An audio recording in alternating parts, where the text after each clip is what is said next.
I am the hot mess known as Kurt. This is the cool, orderly pile known as Darren, and we are the team that makes Adderstone games. How you doing today, Darren? Actually a bit of a hot mess, but good. Yeah, good. Mhm. I know I'm just excited because I was just telling you off stream that I'm about to finish editing another 6 chapters of the book, sending them to the layout artists, and the book's just coming together. I think by next week half of it will be done, even, Good. which is awesome. And I mean half of it done in the book. Like we've done, I guess, almost 80% of it now, and it should be finished in a few weeks, really. So yeah, it's Good. exciting. Yeah. Yeah. By the end of the month, that's what we're right. Is that what our goal is? You mean next month? Mm-hmm. So let's make it happen. We're excited, and then we can move on to the next project, which we'll announce or something. Yeah. Some kind of fun. Yeah. Yeah, it's busy over here. My apartment's a mess. Yeah. I don't want to show it to you. I just got like fucking books and toys everywhere because we're moving. Yay! And it's a thing. I don't know Moving if you've ever sucks. moved.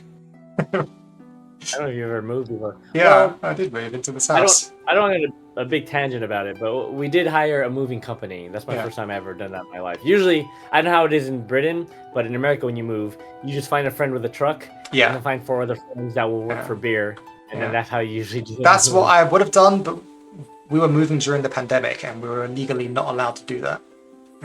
Oh, I see. But So we were literally moving. We moved a 10-minute walk from our flat to this house, so we just carried everything over a week. We just carried everything ourselves, and in the process, I broke a suitcase, a huge suitcase, and I broke it. And do you know why it broke, Kurt? Because it was full of Magic the Gathering cards. Oh, sure. It was just too heavy. Yeah. There was too much magic gathered in that suitcase. Yeah. Sure. Yeah. That'll happen when you're a wizard traveling across the UK. Yeah. So I am are jealous. you throwing away stuff? Are you binning a bunch of stuff? Yeah, I'm trying to give stuff away. I don't like throwing, but I found a guy. I just met a dude on the elevator who's a friend of a friend, and I was like, I got extra desk if you want it. He goes, oh yeah, that'd be great, man.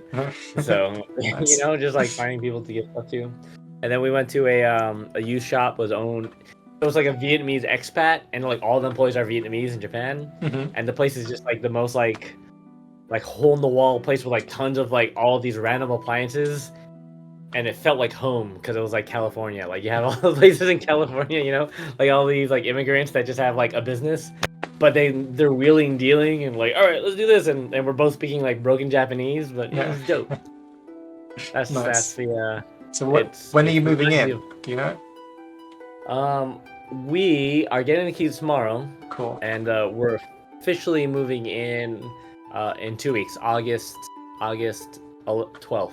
Okay, so soon then. Yeah, nice. That's exciting. So we gotta get this whole apartment. I gave us another week here at this apartment because we got just so much stuff going on, and I need time to like pack and so it's been rough. But we're making it happen, and then we'll be in the country. Hopefully, my internet connection is better there. That's what I'm worried about because we're moving to the country. But the internet's paid for, so it's kind of crapshoot. We don't know what the internet's like. Which is important for the stream because if the internet's bad. I'll be doing some solo streams, yeah. Also, I'll shout have out to to go the chat. I think I see someone in the chat that I recognize. QWERTY, are you Fox Glove from the Discord? I can. Oh, I did can you just dox see- someone? How dare you? How dare you? Nah, they made themselves known before. Okay. I think yeah, it's I'm them. I looking- see them lurking.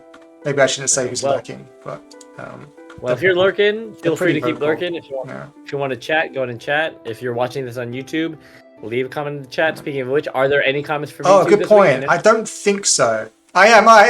Yeah. No, because we've been chatting recently. QWERTY's been they've been starting an Evalon campaign, and they've been wonderful. discussing things with me and asking questions and stuff. And they're very active in the community, so I wanted to say hi, seeing that they were there. Okay, I have here's an older millennial / Oops. semi-boomer question. Yeah. Does the young generation, like Gen Alpha and like young Zoomers, do they know what QWERTY is still? They must. Right? Yeah, I think like all the like iPads still use QWERTY, right? Oh, I guess so. Yeah. Sorry, I'm in Japan, so I'm just like I feel like they don't have keyboards like that here, so maybe it's a different thing. But yeah, I mean, okay, that makes sense. So in America, they use a QWERTY. QWERTY says they're 22. Does that help? Yeah. It does I guess. not. I feel. Yeah. You want to know something messed up? I could be your father. I know there's a thing Yeah. like that, but if I made some choices when I was young, I could have been your father. Yeah. Actually, we do have some that's YouTube how- comments. Oh, okay. Lay it on us. Yeah. Have I done the thing yet? There we go. Cool. Lay it on us. Okay. What's the first comment? So from our last stream, let's load it up. Welcome to the. That's you saying welcome. We did Legendary Artifacts last stream. We have a few comments. First, Two Up, who's our regular commentator, was happy that they were able to start off a debate about video games. Yes. Mm-hmm. We love a healthy debate. I love arguing. If you can tell, Yeah. I love arguing.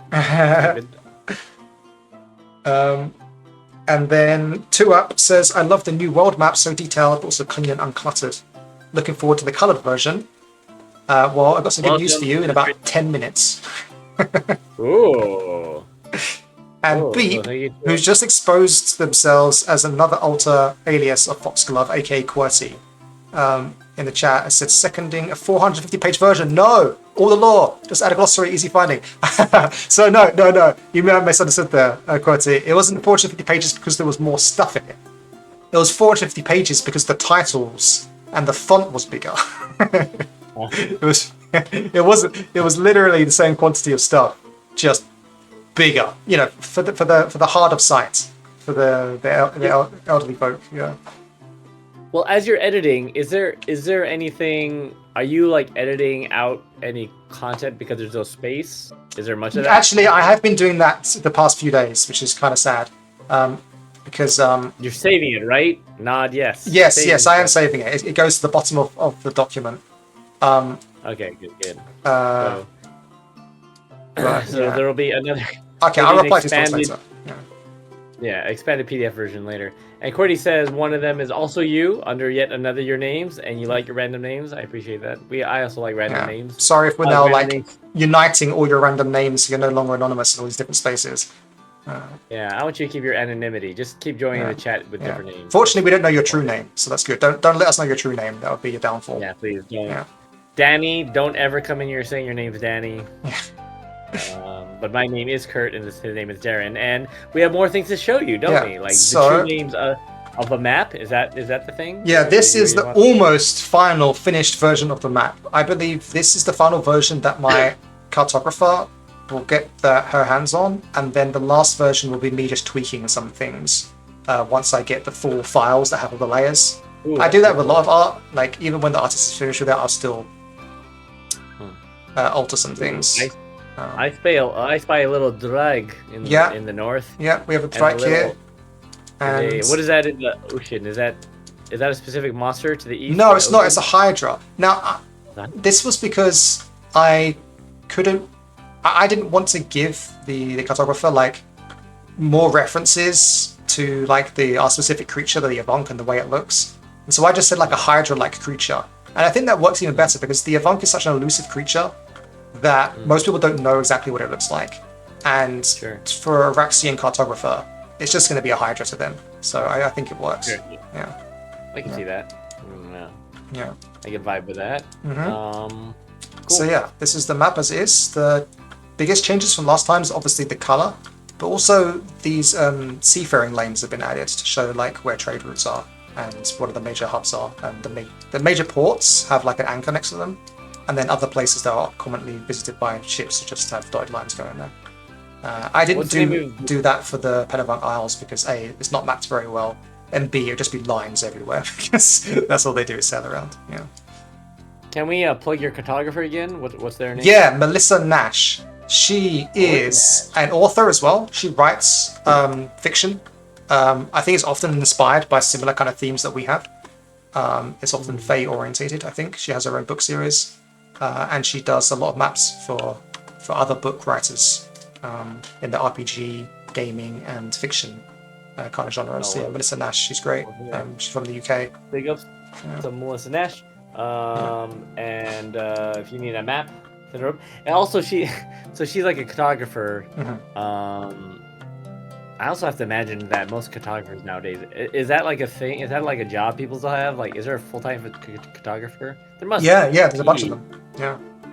Right? That still must be Yeah, a there job. is. Like, I was speaking to Sean Tomkin, designer of Ironsworn, a while ago, and he showed off a new map for his new project. Shout out to his, I think it's basically Ironsworn 2, basically. And he got a new map made for it. And I was like, I bet that cost a pretty penny. And he was like, yes it did.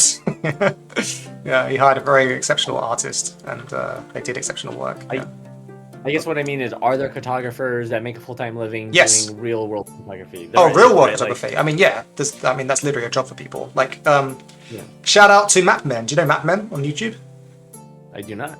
That's a crying shame. You have to rectify that. Although they are two English lads who make very English or British focused content, but they are fascinated by maps, and they do a lot of great entertaining YouTube videos that are educational about maps in general. And they're most recently, they haven't been putting out a video for a while, but the most recent video was 2 shorts, which I almost missed because I generally don't watch shorts. But the shorts were taken at, now I can't remember, the British Survey Standard company. It's like this big publicly funded company that constantly surveys the UK. And it's a whole building full of people, and their job is literally to map Britain. Yes, map men. That's right, Quetzy knows. Quetzy knows. No, it's fine. I want to check out this channel. I'll get this channel later. Also, sounds like a good seed for some sort of sci-fi story. Mapping the universe. Yeah, or no. Well, no, just like they're mapping the UK, and then something weird happens, and they're trying to understand it.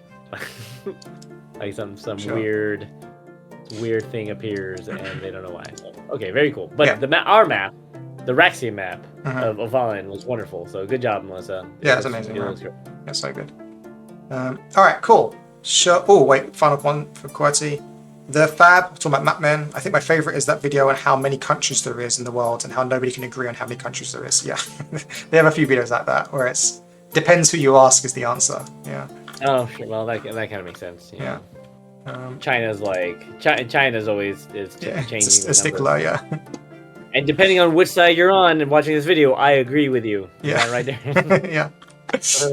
Whatever government you're with, I think you yes. Okay, so last time on stream, we were finishing our lore for the chariot. We did the harp, and we were doing the chariot. And I think we kind of finished on the chariot, really. We came up with this really cool idea about it being essentially a craftsman exchange program between the Proto-Penbayeth and the Proto-Pendreich, exchanging their metallurgy and carpentry skills with one another, which is super cool. I think we left something open, but I don't know if we need to do it on stream. We could just move on. Let me find it. Where is it? Court of Triumphs. Here we go.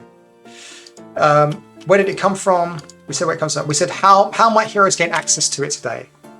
It was the question. Because if this was like the great legendary chariot that the Everfather in his mortal life used to slay the Erdreich, why would heroes get to own it, Kurt? How could it possibly be handed down to mere mortals? I mean, the funniest thing would be that it's just like in storage somewhere or being in regular use, but they don't actually know it's magical unless it's triggered in some way. So in my head, it was like, obvious that, it's because it's an artifact of the Court of Triumphs, it's still in the Court of Triumphs, right? It's still housed there somewhere. But that doesn't necessarily have to be the case. But in my mind, I've been separating these as like treasures that you can find in Avalon and treasures that you can find in the other world. And this is a treasure that you can find in the other world. Okay, well, if this is a treasure you can find in the other world, then it could be a chariot used regularly or shared amongst. I guess it would probably be used by whatever the main hunting house is, right? Yeah, it could be. That would make the most sense. Or you're right, is that it's sacred to the Everfather and it's not used. It's collecting dust. And so if anyone comes along that might be worthy, maybe he thinks, you know what, screw it. It should go out and fly. It shouldn't belong here. Maybe they. But it is such a like how do the so the question is how do the Telethig battle? Now this is the chapter that you and Jasmine are mainly working on, right? Yeah. So, how do you imagine Telethig? Well, fortunately for you, Kurt, I have artwork of that. Oh, wonderful! So do they ride the hawk people? The Queen.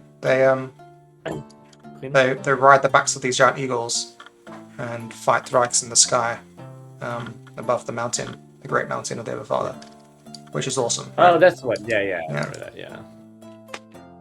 So, if they're so that's the thing. If they're already, because they're Fae, right? So they might have some like flying capability anyway, because they're fairies. But they just ride their steeds for some more badassery. Would they want to ride on the chariot or not? I think some of them can do. I think it's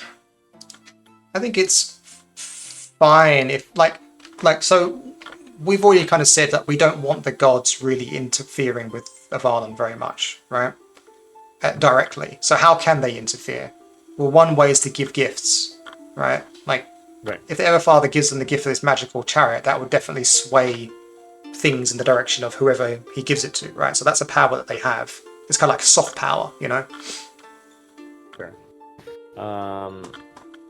And does the Everfather have any Zeus-like tendencies where they'll just gift the chariot to like a beautiful warrior princess in order to like ascend? I haven't considered that. I think the answer is no, specifically because the reason why these gods are still around today and the Duraxian gods are not is precisely because the Duraxian gods behave like Greek gods.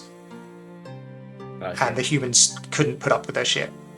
And that then implies that these gods got past that and don't have much shit to put up with anymore. And so the humans don't rebel against them, because that's part of our canon, yeah. Alright, I'm just going to put down here then, I like your first instinct, it's collecting dust. It's collecting dust. And he's eager to bestow it upon worthy heroes so that it might fly through the winds of Avalon once more for a worthy cause. Yeah. Cool. Nice. All right. Then I know you and Chrissy have been busy. I don't have the other items yet, so we have the Adderstone we can work on, and that's it, I think, because Khaled Volk and Guybolg, these are kind of already written. Did we do the Cauldron already? I feel like we did. We've talked about it in lore. Is it the same as the... Yeah. No, we haven't done the Cauldron already. Well, yeah, so I've only talked about it we've talked about it in the lore. Yeah, we know a lot about the Cauldron, don't we? Yeah, we know about the Cauldron. Yeah, okay, we don't need to do that. Yeah. So these ones are kind of already written. Calavolk's written in Against the Fairy Queen. Guybolg is actually written in the Irish folklores. Everybody, the Cauldron's already written. So that only leaves then the ones that I can present is the Adderstone, which we haven't touched on yet. And that's the one I'm struggling with the most, so I'd like to do that with you. Okay. Yeah. Oh, damn it. Now I wanna... What? I wanna share something with you. What, is that Adderstone? Hold on. Let me get... no, it's not. Alright, let's move on. Well, go on, share it with me. Well, I'm confused. Do you want to go get something? I can talk on the stream while you go get something. Alright, fine. Hold on. Court of Triumphs, Pen of Arc, Court of Fathoms, Adderstone. Yeah, here we go. So, what's interesting about this is that we've already featured Adderstones in... Oh, hey, Rookie, how's it going? How did you find us? Do you know what we're about? If you don't know what we're about, I can give you a quick introduction. What kind of role-playing games do you play? Something I always ask people as well. And welcome in, Croso. So yeah, the issue with the Adderstone is that we already have 2 Adderstones that we've kind of introduced in our adventures. One is written about in a story in the core rulebook. And in that adventure is used by a young heroine to see an Avunk. And the Avunk are like these underwater, invisible, multi-headed Hydra demon creatures that can turn invisible, but you can use the hole bored through an Adderstone to be able to see them. Rookie says, found in D&D category, I'm a baby DM. Congratulations on yourself. Congratulations giving birth to yourself. For 5e, looking to play other systems. I don't know what you're about. Came to steal magic artifact ideas. Wonderful. Then let me quickly introduce you what we're about. Let me quickly introduce to you what we're about, and then Kurt can show me something on stream. So we make Legends of Avalon, which is an original tabletop role-playing game that uses playing cards, inspired by Celtic mythology in Roman Britain, mostly Welsh mythology. And we are currently literally making on stream, and have been for the past year, a world guide book that we funded on Kickstarter about 6 months ago, called Against the Fairy Queen. No, sorry, that's our campaign book, Against the Fairy Queen, that released last year. Our world guide is called A Face Seeker's Guide to Avalon, and we are writing lore for it on stream. And that's what we do. And it is compatible with both 5e and our own system. So that's what we're up to. Kurt, what is it that you're burgeoning to show me? You know, schoolgirl giggling. On Tuesday, So I was hemming on whether or not to keep this as a secret, but since we're talking about it now, I feel like it deserves some showing. No freaking way! Did you find that? So Chrissy found. She loves rocks. She's an artist, but rocks are great. Stone, and she found this stone with a hole in it. Mostly a hole in it. She kind of helped it to the finish line. Oh, really? Oh, how much did you help it to the finish line? Because that matters. Let's just say a little bit only. Say a little bit only. But this is our little Adderstone, and it's going to be a gift for you, my friend. A gift. Shit, man, really? For you. Aww. Would it have been better to have it be a big surprise? I don't know. I'm going to be happy no matter what, and I'm happy right now, so thank you. Yeah. That's awesome. And since we're talking about, it's very cool. She had a great eye for this stuff. So thank you, Chrissy. Yeah, thank you, Chrissy. That's so freaking cool. I mean, so for people that don't know, an Adderstone is a stone that you find that has a hole naturally bored through it. And they're very rare and hard to find. Most often born through like sand or water. Hello, Chrissy. That's Chrissy. She's a lovely graphic designer and artist who works on this project and is the partner of Kurt. She's working on art right now. So this is a gift for Darren. Thank you, Chrissy. In your headcanon, this could be something like the Adderstone that we'll use. I mean, no, it's going to be the Adderstone of Adderstone Games now. If we ever get a big office, that's going to be like on the mantelpiece of wherever it is. Yeah, this is the edge of Adderstone. It's also greenish. You can't really tell. It is a little bit green. It has a little bit green to it. Awesome.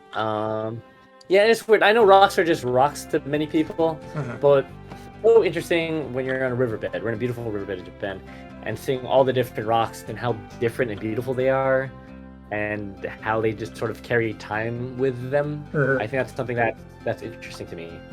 See how legends were inspired. Yeah, it's easy. Yeah, Christy's saying. Did you hear what Christy said? No. Yeah, it's easy to see how legends were inspired by stuff like this. Yeah. So for more context then, for what we're doing here, Adderstones, the reason why they're called Adderstones is there's a lot of legends about how these stones are formed. And one of them is that the stone itself is actually the congealed, slimy mass of adders that have coiled upon themselves in the summer's heat. Don't know why that is, but that is one of the legends about how they're formed. That's where they get the name from. The Roman accounts say that druids wore necklaces of adderstones, or at least had an adderstone that was a symbol of like their power.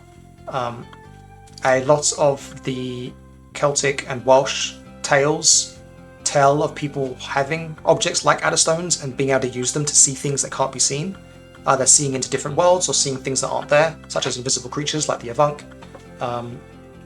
And so I named our company after it because we want to show people other worlds. That's what adderstones do. And so yeah, we have a strong affinity for adderstones, and I usually put one in every book. So we had a story about adderstone in the first book, we had a legendary adderstone in our campaign book, and we're adding this adderstone now. And the key thing is that this adderstone has to be different from the other two. Otherwise, why are we having it, you know? And the last Adderstone was a gift, spoiler, from the god of death. And this one is something that belongs to the Ever Elder, goddess of secrets. And she and her court of Fae, they work to rid the world of the Avunk, which is the creature that these Adderstones are most adept at defeating, because the Avunk can make themselves visible and you can use an Adderstone to see them. So there's a strong connection there, so we have to make that. Go on, Gert, you want to say something? Oh no, it's all for the Ever Elder, for the Court of Fathoms. Is it still in the Ever? Do you imagine it's still in the Ever Elder, the Goddess of Secrets possession, or is it something that's floating around? No, exactly. So all these things, they don't necessarily have to belong to the god. They just have to be something that's found in the court. So it could be some of the Fae, some of the Telwyth Teg. It could just be lying around somewhere. As long as it's found in the other world and belongs into the other world, that's the ticket. Yeah. So it could belong to the house that most hunts the Avunk, for example. Sure, it could be like a thing you put in your eye, and it's like a monocle that you use to. Pretty cool that you can see right through the thing. Yeah, I mean, sneak through time. That's the nature of it. Yeah. Another thing that so far we talk about seeing through illusions, making things visible, knowing truth and fiction. Some other things to consider in terms of wisdom is if it's like vision based, being able to somehow not necessarily manipulate time, but again, this idea of rocks, right? Being like it's again, treat yourself sometime and go to the river during the summer and just go to a riverbed. Like, do you have nice riverbeds? I mean, there are nice riverbeds, not any near us. We have we're at the mouth of a river, so there's nothing small near us. Yeah, it may sound kind of hippie-ish, but and I wasn't even collecting rocks. It was Chrissy and Shay, our buddy Shay, collecting the rocks.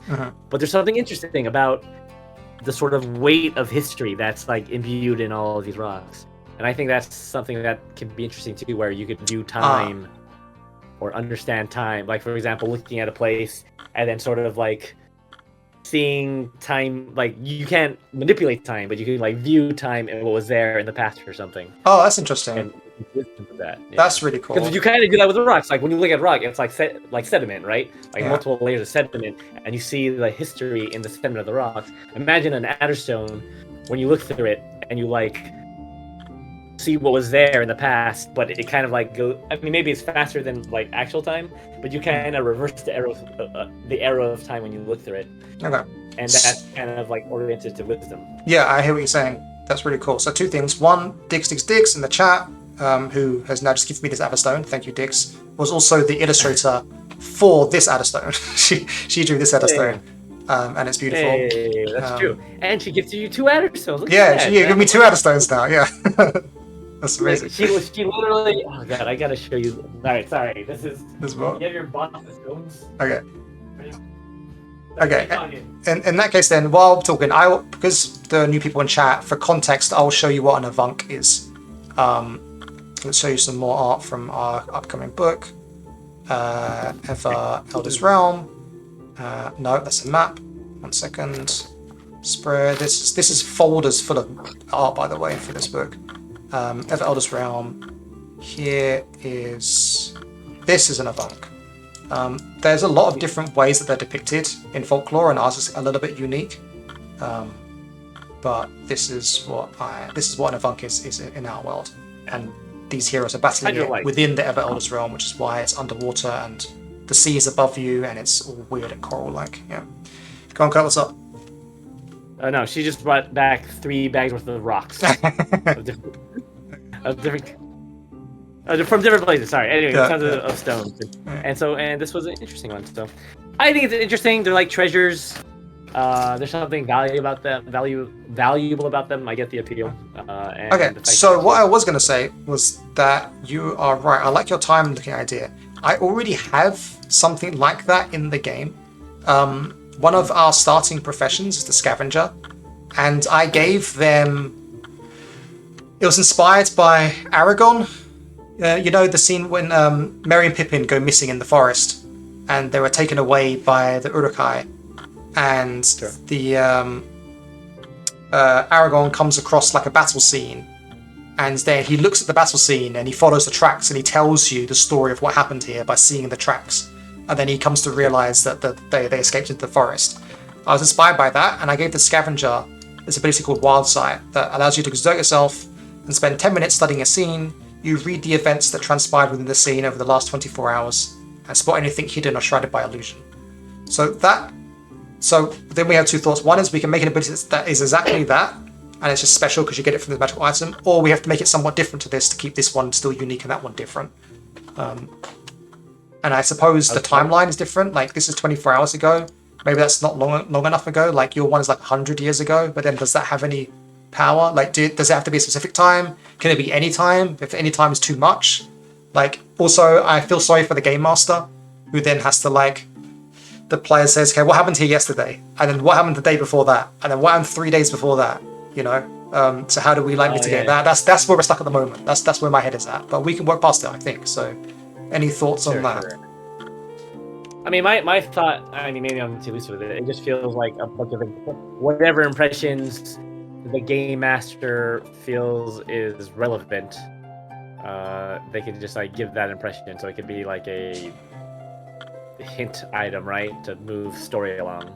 Like, you look through it and you feel like it feels like several hundred years ago this happened, and maybe 1,000 years ago this happened, and these are just impressions you have from looking through the thing. And that's it, rather than like it being a Google database. Like well, yeah, obviously we have to avoid that, which is what I'm saying. How do we avoid that? Yeah. So I could think of it being impressionistic. I could think of it using a check where, like, based on also, chat, you're welcome to give suggestions as well. How can we get a magical item that allows you to see into the past but not be too crazy or annoying? What restrictions does it have? And how might it be useful? Like, what if it like made a wit check, and based on your wit check, how whatever your success rate is or whatever, you get to see that many things or something in the past, or lets you view that far past in that area. We could this is tying into the database thing again, but like there's a famous game that's a really interesting detective game where you have access to all this live action video footage, but you can't see a video unless you know a search term that's related to the video. Do you know this game? Was it? No, it's really cool. So you start with one video, and the people in the video talk about stuff, and then you learn things about that stuff, and then you can use those terms to search for other videos, and then if they're related, they'll come up, and then you can use those videos to learn more things. And so you go down all these different investigative paths. It's like the game that's most like being a detective within reason. Anyway, the reason why I say that is, what if instead of seeing like into a past at a specific time, like you ask a question, and then you can see visions of a past where you are that's relevant to that question if there are any, and if there aren't, then you see nothing. So you have to know what you're looking for. You have to know what you're looking for, exactly. Yeah. And Cody's asking, my immediate thought was like you can only use it in specific locations. Mm-hmm. That seems a bit restrictive. I don't know. No, yeah, it's tricky, right? Because you want to be able to use it anywhere, but you also don't necessarily want a guy just walking around. Like, ooh, hello. Exactly. Yeah. So maybe, I don't know. Like maybe it has limitations in terms of charges or whatever. Yeah. You know. Well, yeah, we can make it once a day at a get-go, right? But what do you think of the idea then, that you can see into any time in the past if it's relevant to the question that you've asked? You have to know. You have to mentally know what you're looking for. Yeah, I think that's okay.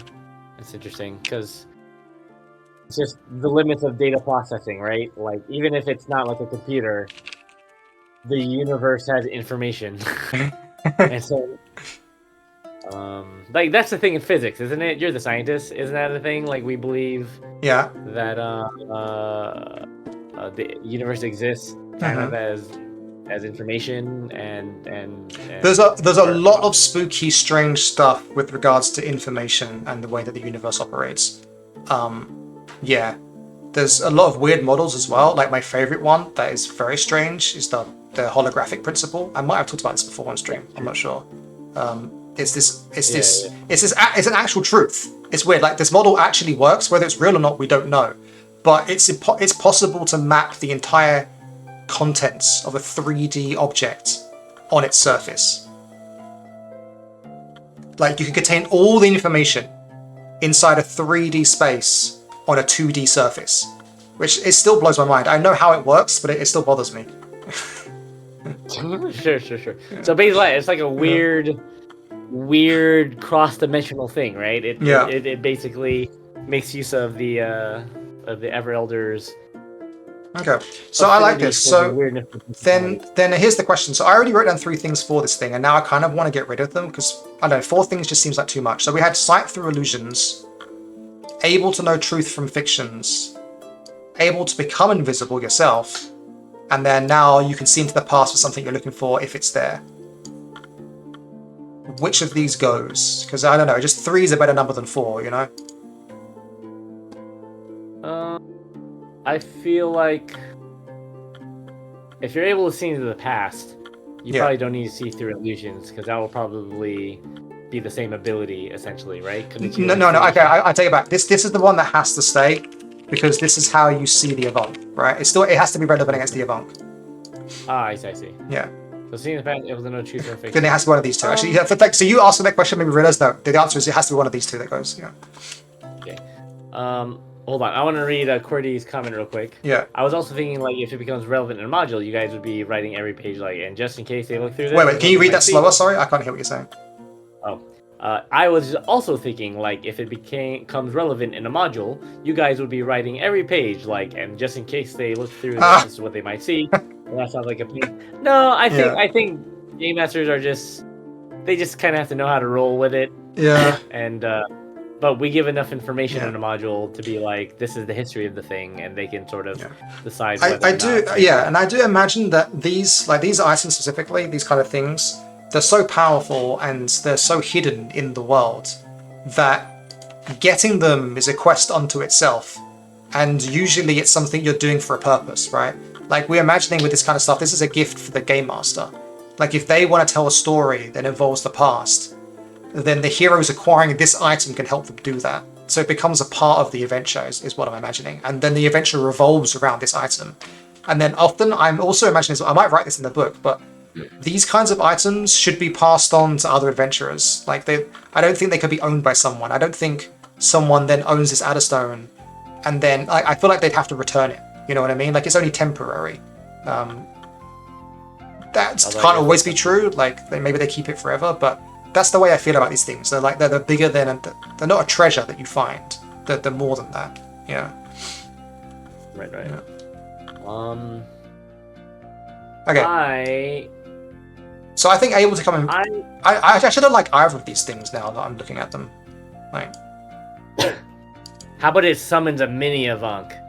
Like a snake? Like an actual snake? Oh, that's kind of cool. Like it actually summons an adder. It's actually an Adderstone. And it's like a weapon. Yeah, it becomes like a weapon. Yeah, but I have to give a stat block for a stake, dude. Unless it does something else. It can just deal damage. It's like it fires snakes like. Summons an adder. It blows through it, and then like just fucking snake comes out. I mean, what if Oh no! It could be I got it. We can I can treat it like we have pets in Avalon, right? We have literally another profession. We have the tamer spec starting profession. Oh, it's beneath this one. And their thing is like we didn't stat up the animals. They instead give you an advantage to what the animal's trained for. And so I could take some things from this. Like one thing I could do is that it helps you cast spells. Because the Ever Elder is about spellcasting a bit. And I was lamenting the other day that there wasn't enough items here. Excuse me. There isn't enough items here that help you with spellcasting. So if we've summoned a familiar that helps you cast spells, that could be really good. And then maybe it can turn invisible itself. It can turn invisible or hide. And it can like... I mean, I was also going to suggest... It could be like, we could do reconnaissance stuff and slither places and learn things for you. You go on? I mean, since it's from the Court of Fathoms... Yeah. Would something having to do with breathing underwater make sense? Like being able to travel underwater? Yes, underwater? Except that's what you get if you're a face seeker for the Court of Fathoms. So, okay. Yeah, that's true. Yeah. All right. Sneak places and can learn stuff for you. Yeah, I really like that. It turns into a snake. That's a really cool idea. And it also explains why the snake's on it. Nice, good work. Good. Learn things for you. It'll actually help you uncover secrets. Cool. So it does a lot then, really. But Yeah. I mean, I feel like these two things are enough. Like, but those aren't things. I don't know. I can make it say there's one thing a day, so you have to decide what you want to do with it. I like a cool snake boy. I think that's fun. Yeah. An adderstone, that's an adder. So, I mean, and it also aligns with the original legend, right? Of why it's called an adderstone. Yeah. I like it. I do like that. So to mesh that up. Rookie, if you're still here, maybe you're not, but this is what we do on stream: is figure out. We just be creative. We're making things and figuring out what they do. Yeah. Hopefully for people to use them in the future in their own games or give you ideas. Like you said, you came to steal some ideas. I hope you steal this idea, and then buy our book so you can steal the other ideas in our book. That's exactly. So then next is the question of what is this thing? What's its history? Where did it come from? What's it for? Obviously, first instinct is the Ever Elder, but I think we should not tie it to the god, and then tie it to another Fae instead, right? Okay, it could be one of the sure. We already have something tied to what's his face? The wisdom, the Dagda, right? No, not exactly. But I don't think it fits him. Like, I'm thinking two people. I'm thinking one is the House of Sight, T. Vendonas, because it's literally about sight. Yeah, and Vendonas the Seer. Yeah, Eye Boy. Or Eye Boy. The house that hunts the Avunk, right? The House of Storms. Is the Wild Hunt house. And obviously they need to be able to see the Avunk, so it could be a tool that they use. But then I feel like they would not want to give it up because it's so important, so maybe they wouldn't have it. The other side of it is the Eye Boy. I feel like we already have a lot to do with Eye Boy. I don't think he needs something else. There could be something with the Princess of this. Like we can sort of deepen her lore a little bit.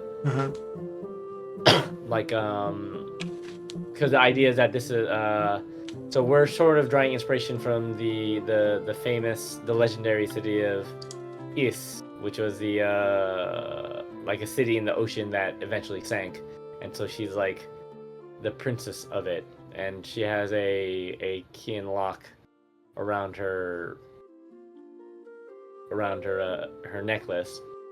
I'm just wondering if there's a thing with the city.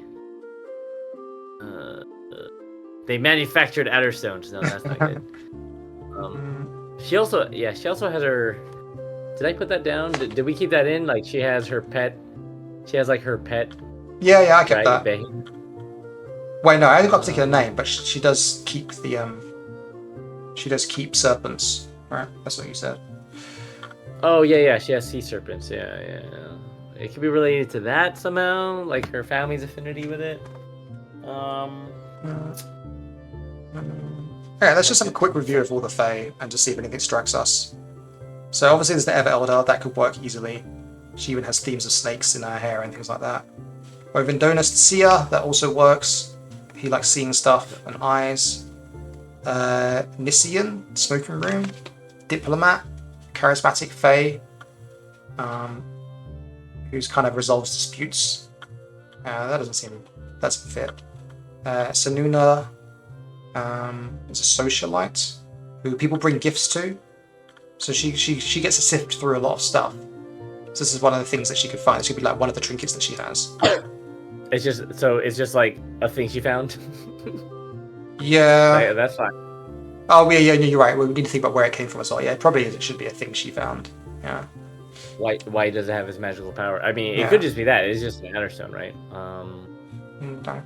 Maybe. Okay, I've got two thoughts in my head. One is that it's the Wild Hunt house, the Height the Avunk, and it's like one of the first adderstones they used. And since then, they've developed better methods for hunting Avunk, and they don't use this anymore. This is like the old artifact that maybe the mortals used, and it was gifted that way, and so it's not used anymore, and that's why they don't need it, and they can give it out. Or yeah, but then if you don't need it, then it's less powerful, right? It doesn't seem like a legendary artifact. Well, I mean, it has history, like you said, like it once served a great purpose, and now can serve someone else. The other thing I thought of as well as I was scrolling down, I saw Ogmois's tablets, and the just the word tablet is stone, so he has some kind of connection to stone. But yeah, I don't know. I'm kind of stuck on this one. It could just be a random Fae that we invent. Should we instead think about how it was made, and then we can maybe assign something to it instead? Like, where did this come from? Well, so the nature of these stones is that they have to be formed naturally, right? Yeah, exactly. So it has to be found. Now, someone's obviously cast something upon it. I don't think this snake thing is natural, unless the grooves are natural and someone's added like the snake head to it, right? Or you create a sort of adjacent piece of lore where, rather than water, this adder stone was basically the acid of an Avank or an adder that burned a hole into it over centuries, and it was like a magical serpent that after it was slain, it just kept bleeding out, and eventually created the adder stone or something like that. Yeah, well, that's what. Yeah, you're right, because we have to tie into the facts that obviously the legend of adder stones versus the reality of adder stones, and this actually might contain a snake inside it. So we have to lean into the legend of adder stones of how they get formed, and so yeah, I like the idea of an Avank bleeding. Yeah, that's so cool, right? I really like that, like the Avank bleeding out onto a stone, and its blood, acidic blood, like bores a hole through it. Yeah. Or a legendary sword. If you want to make it an adder, I think it has to be whatever animal you choose does it. If it's an adder or a snake, then it should be a legendary snake. And if it's an Avank, then the thing that it summons should be some kind of like Avank avatar or something. We have the Baythir. Baythir, yeah, it could be a Baythir too, right? So that's interesting to me too. These guys. This is our giant serpent creatures. And they're drawn by magic and lightning and stuff. Oh, hello, Bobo. Bobo's our cat, for people that don't know. What a Bobo? He's running across the desk right now. Yeah, but maybe I can... Ooh, that's a picture. Can I show you Bobo? What a Bobo. What's up, Bobo? That's Bobo. He's being a good boy. Okay, so yeah, I kind of like that. I need to check now. I mean, it could be... You go on. It could be a Baythir that was slain or something, and then its blood bled out onto a stone, and then it created the adder stone. Yeah, that's what we're saying. I just want to check now if Baythir have any kind of acidic or kind of in our world, do we have that kind of association for them? Because that would be great. I mean, we can invent it if we don't, but I'm just checking. Or in the mythology. Yeah. It regrows its skin fast, drawn by energy, adaptive, undying. Not particularly, but I don't see why not. I'm looking through our girl Catherine Briggs. Yeah. We're looking through some old books. Okay. For some, let's see what Briggs says. A rare Highland name for one large fluff. Okay. Lightning, the serpent. Used for. I mean. Okay. It has lightning in its blood, bro. That's what it is. That's all it is. It's the electron. Yeah. It's just magic. Yeah, just the raw energy. Okay, so this adderstone is special amongst all, or something like that. Amongst all. It is a bit weird though that the Ever Elder's domain of water, and this is one adderstone that wasn't formed by water, but that's fine, right? It's that means it's even more powerful. Yeah, I know it is, but it's beyond their domain. It says no, it's not. It was not formed by water, but instead the powerful blood of a dying Baythir dripping upon it and pouring all I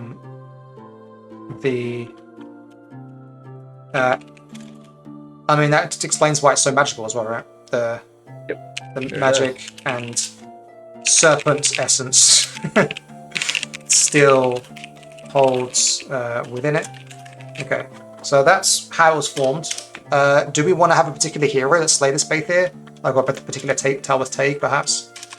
Then maybe if it's about killing things, then maybe it should be about the hunting.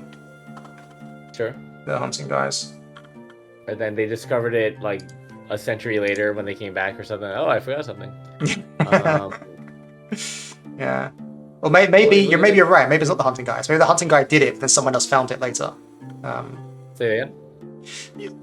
You're right. Maybe someone killed the Baythir, but then someone found this stone later, following up from it.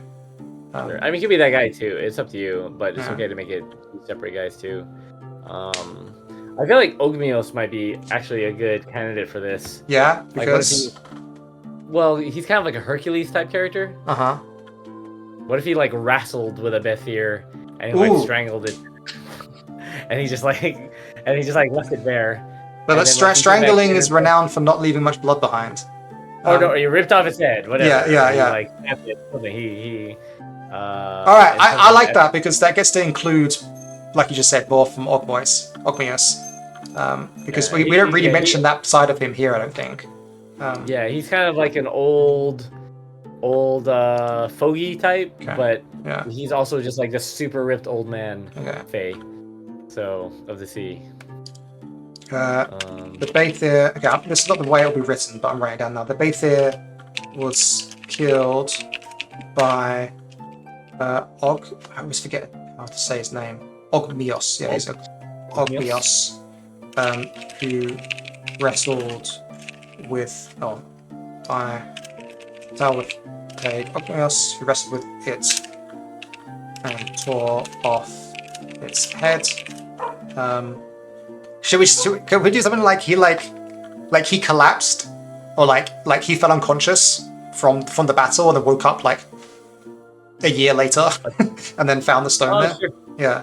Oh no, it have to be later. Like he woke up like a century later or some shit like that. Well, I mean, it's super blood. It doesn't have to be that long, but yeah. It's up to you, but it's also funnier if he just like passes out for a century. And, oh shit, Yeah. like old man, Yeah. like Rip Van Winkle. Yeah. It also makes the battle more epic. Also, 100 years for a Fae isn't like a big deal. Yeah. Was felled in the battle, but survived, awaking. Can we compromise? Do 50 years? Sure, it's fine. Yeah. I mean, it could be he falls asleep, or he's convalescing, or he takes a nap to rest, and then he wakes up, and then whichever. Survived, awaking 50 years later from a deep slumber to discover the blood of the beast poured a hole through a stone, forming a magical, particularly potent and unique out of stone, something like that. Cool. Angnap, yeah, Quirty, I'm a big fan of Avatar. It might be it's top 3 TV show. It's probably might be my favorite TV show, actually. Are you? Well, we'll get to that at the end of the stream. How you feel about the Magic the Gathering Avatar magic set? It's annoying because it would be the one probably, like everyone says that there's one that will get you. I thought it would be Lord of the Rings, but Lord of the Rings didn't get me. But this one feels a little bit closer, and it's because I think it's easy to depict the characters as they were in the show as well. Sure. So I still don't think I'll get it. I don't think it will actually get me, but it is the one that I'm most excited for, as excited I can be for Universes Beyond and Magic the Gathering, that kind of stuff. Yeah. Good answer. Yeah. Talk about it off stream. Okay, cool. So that is really interesting. I started to finish Last Airbender. I always ended up losing it halfway through, but I know it's so good. Oh no, yeah, you have to finish that. Yeah. I'm the same way. I'm like several episodes in. I'm waiting to watch it with my son. I want to try to get Ren into it and watch Kurt it has a together. very good excuse. Yeah. I want him to watch something heroic and have the heroism instilled inside him. Okay, cool. Japan. So we have this awesome stone now. It's really dope stone. There's a really wicked origin story, and it's also now attached to a really interesting, strange character. Now the question is, how might a hero gain control of this? Let's read Ogmios again. We only have one passage for him. Well, let's actually read his house. So T. Dagda is the house of wisdom. It's meditated upon by many with the patience to consider the paths ahead. Well, that also works for the stone, right? It gives you wisdom and knowledge, as you said before. Most notably, the rumours of each such divine sagacity has become of interest to philosophers of the Empire. For the ever-elder, this house trains her greatest thinkers. In the second sea, a carpet of brightly coloured kelp grows amongst a suspended sandbar that stretches along the entire length of this watery layer. Amongst the Swain wilderness is a structure made entirely of woven seaweed that completely blends with its surroundings. This hidden fortress is T. Dagda. Like other types of wisdom, it is an edifice that can be easy to miss even when it's right in front of you. And then for Oigmos, he's one of Dagda's closest companions. He is similarly unconcerned with superficial beauty, appearing as a wrinkly, bald, but surprisingly stocky merman with an acerbic tongue. Acerbic? Yeah, Acerbic tongue. Foolishness and idiocy irritate him to no end. He once travelled Avarlan disguised as a druid to share a writing system of his invention with them, encouraging to inscribe curses against idiots upon a tablet before throwing them into the sea. Ogmius collects these messages so that he may ridicule the subjects of Dagda and other Fae, some of whom go on to torment those named, thus fulfilling the curse. So, he's just a really smart, quirky, strong guy. I guess, would you just have to prove yourself to him? Like, he would give it out to people that are doing...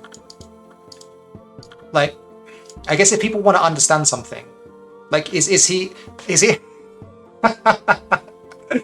He's like the grant schemes that physics departments have to apply to.